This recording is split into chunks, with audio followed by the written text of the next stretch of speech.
contributed. I'm going to bring the speakers back in the same order that they started on. So, Father Stephen Saxby, thanks. Well, thanks everyone for those contributions. I'd like to make three brief points. The first is that we need to do the groundwork, as was mentioned, and to me that groundwork is about building thick relationships in local communities. And for those people who say, well, how do we involve this community or that community? I tell you what, go talk to them. You know, just go and have one-to-one chat. You know, phone them up, can I have a coffee, can we have a talk, and get people alongside. And that's exactly what we do in Walker Forest. And some of those relationships going back a long time, but others building new relationships with people we know key in the community to work with us. And you know, we all to be grounded in our local communities and having good relationships with everybody there. So let's do that work patiently on the ground all the time. Because when we have crisis points, then we'll see the value of it by people turning out because they know that they respect us and that we're all working together for the common good. The second thing is about violence. Whereas I support everything that Sasha just said, we also need to be aware that there were people, and we understand it, who responded to the threat of the EDL coming with the kind of mindset of, if they're going to come and be violent towards us, let's respond in violence. That's why we make sure that our campaign was based on the notion of being peaceful. We were clear about that in all of our public meetings, that our response, bringing people out onto the street, was going to be peaceful. And that was very effective, in fact, getting all sorts of people out of kind of otherwise insane way. We worked hard as well with the Council of Mosques, who provided hundreds of stewards to make sure that we presented a notion of peace of Salam on the day. And we were doing all we could on the day to try and make sure that everybody was peaceful. There were, I heard, I didn't see it myself, there was some, I heard it from good sources, there were people who were throwing things.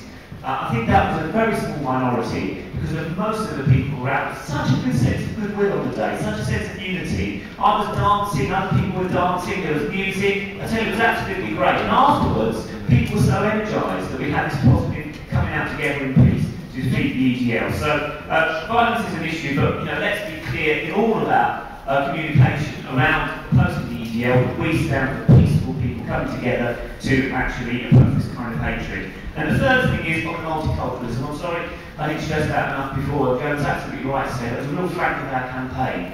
We were being positive about the community. We are Walker Forest, a united, multicultural community.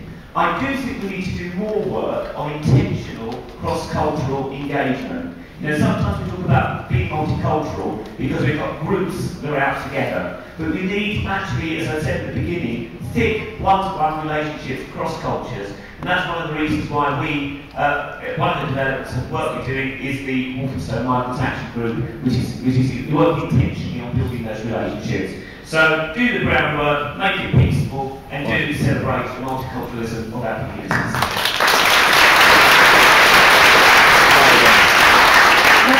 Thank you. Joe, thank you. I'll also be brief. I've got a 40 train up to Manchester for a set of football match. So, the first point is the system criticised my comments about the Mets. Look, my criticism isn't aimed at the Bobby or the Beats. My criticisms are aimed at the police commissioner and area commanders above. I think they can do a lot more. The laws, the interpretations of the laws and powers they've got. Let's face it, many of the EDL people we're talking about have criminal convictions. I pointed out one example where the area commander of my home borough, City of Westminster, could have done something quite profound if she wanted to, and stop the bugger standing in one room as a basis of the crossbow. She chose not to. That's where my criticism is leveled. I will almost certainly, when I get on this train, hopefully, to Piccadilly and have police protecting me, get into our traffic. And I appreciate that, and I'm prepared to support that, as I have done as a Assembly member on the previous mayor. We actually put out the biggest spread of neighbourhood policing this city has ever seen. And it's now being drawn back, and I will defend police as long as they're on the beat. But I have got issues with those driving the policy, because if they can't see the links between EDL and terrorist fascists like the guy in Norway and the potential threat this has here, then I will continue to point out these inconsistencies.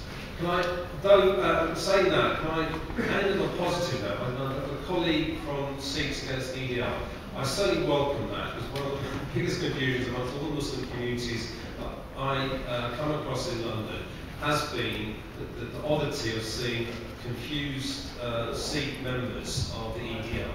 And I'm glad you're making those efforts, and I'd like to see similar efforts, hopefully with Israelis who seem to support the EDL because of their Islamophobia. Believe you me, the Abrahamic tradition has got a lot more in common than they realise and admit amongst all the protagonists. And that's certainly welcome, and I think that's the way to go forward. All communities, whether they be religious, ethnic, and yes, different political camps, getting together on this issue, because this is the basis on which a broad alliance can make a difference against the fascists.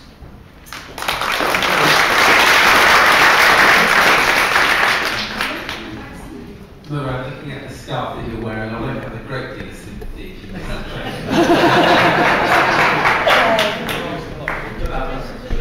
On a serious note, I think the question about violence has been very well answered by Sasha and by Father Saxby. And I would just add this, that the violence of a few people throwing a few things at the EDL is as nothing compared to what Anders Breivik did in Norway. It's as nothing compared to what David Copeland, the fascists who attacked Brick Lane and Brixton and other areas in the 1990s did. It's as nothing compared to the murder of 6 million people during Hitler's reign in Germany. So let's get things into perspective when we talk about violence.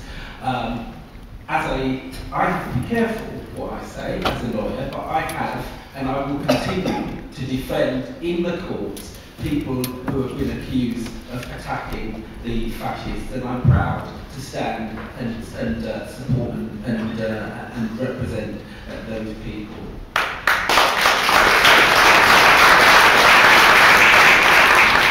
But I think, as Sasha said very eloquently, ours isn't and never has been an approach of squadism. Let's get small numbers of people to go and take them on. Our approach always has been about mobilising the masses, millions of people who stand for a multicultural society. The slogan that we have is "We are the many, they are the few," and it's about isolating those people. I just wanted to pick up on some of the things that Colette said in the opening contribution from the floor, because I think there was a lot in there that was very, very important.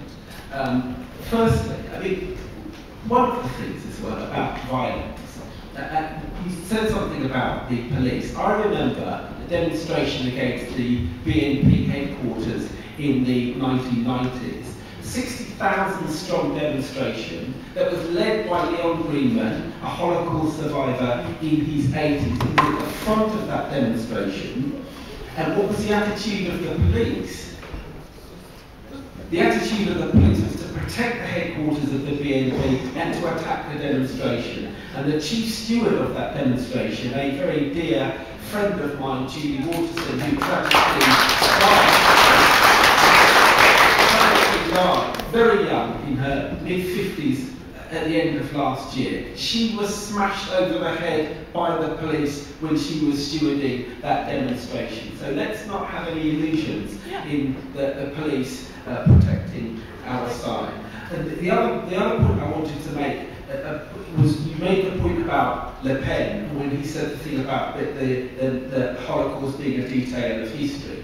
That actually, when people exposed Le Pen for saying that, that was one of the moments when his popularity plummeted, when people pinned the label of Nazi and fascist on Le Pen. Sadly, and I've been on many demonstrations in France, huge anti-racist demonstrations which show the potential for driving back the fascists. The tragedy has been that far too often, instead of pinning that label upon Jean-Marie Le Pen and Marine Le Pen today, people took the soft option of simply talking about racism. The reason why we have had a much greater degree of success in driving the fascists back in this country is because we have labelled them for what they are, fascists and Nazis, and that has mobilised people in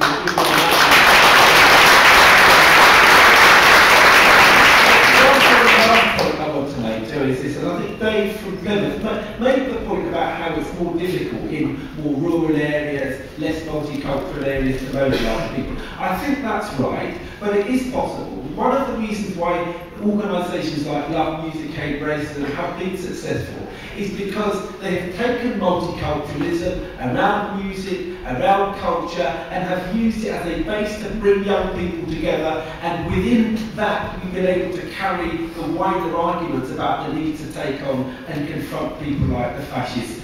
There was a point about someone talked about the protest that's taking place in Swansea. Yeah? Swansea won the League Cup last week, didn't they? And who's the captain of Swansea City? The black player. That, you know, you talk at the people who love Swansea City, talk to them on that basis, you know, look at our football team, look at the nature of it, that's the basis of bringing people together. And when we bring people together, it gives us the potential for the kinds of mobilisation and organisation that can drive the fascists back for good.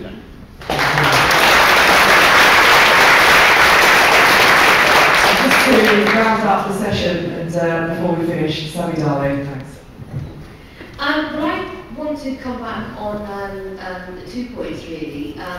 Firstly, in relation to Colette's point about France, because I very much agree that there is a tradition of opposing fascism, and there are many people that organise and oppose fascism. But what I think is lacking is the unity of the broad range of the majority of people in France that oppose fascism, that there isn't an organisation that unites that and that people can rally behind. And crucially, the left and centre-left are divided. So I would very much welcome Laura's contribution about why it's important to unite against fascism and accept disagreements on international issues and austerity and the cuts and so on, and unite you know, on what we agree with opposing fascism. And that tradition is lacking in France.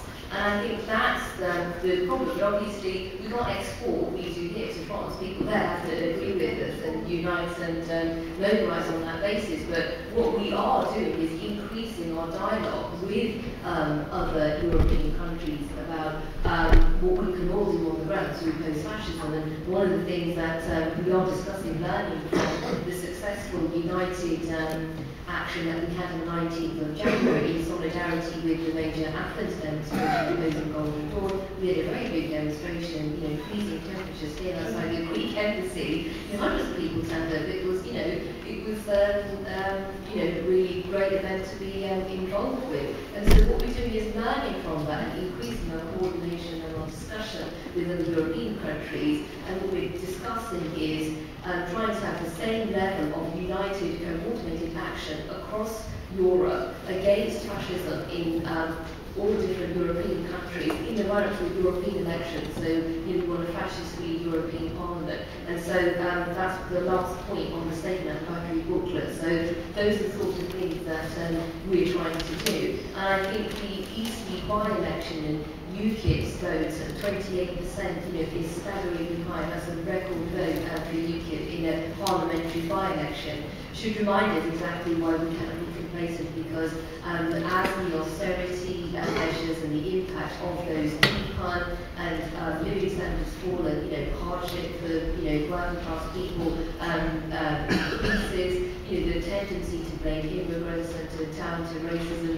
will increase, and that's the sort of climate in which the support that UKIP is getting could easily shift back in the near future to a fascist organisation. So that reminds us precisely why we cannot be complacent and why we must continue to unite and mobilise as we have to. Thank you very much.